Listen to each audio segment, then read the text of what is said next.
pulong ni Santiago Apostol. May nasakit ba diya kaninyo? Patawag ang pari, umagampo siya alang kaniya, kung maghilog kaniya sa lana diya sa ngalan sa Ginoo. Ug ang pagampo sa pagtuo magluwas sa masakiton, maghupay kaniya ang Ginoo. Ug kung doon na siya mga sala, mapasaylo kini alang kaniya. Busa itugyan ta ang atong igsuon sa Tatay Carlos nga nagsakit karon ngadto sa kaluoy sa gahom sa Ginoo. Aron si Kristo magpagaan sa iyang pag-antos, ug mohatag kaniya og maayong panglawas o kaluwasan. Kristo, pasayloon kaunta sa Dios nga makagagahom sa tanan nga mga silot sa kinabuhi karon ug sa umaabot. Pablihan kaunta dito sa putahan sa langit ug dad-on ngadto sa kalipay nga walay katapusan. Amen. Amen.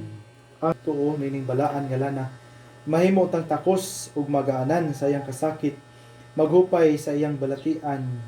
Kini among ipangayok pinaagi ni Kristo among Ginoo. Amen. Amen.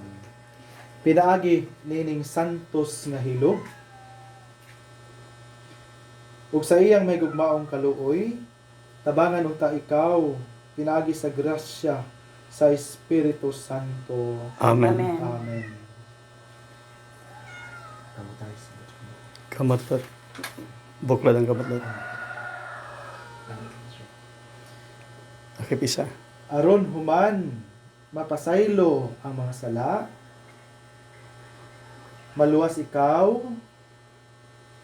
ug matabangan niya nga maluluy-on. Amen. Amen. Ginoong Jesucristo ang among manluluwas pinaagi sa gahom sa Espiritu Santo. Gaana ang kasakit nining among igsuon nga nagsakit karon.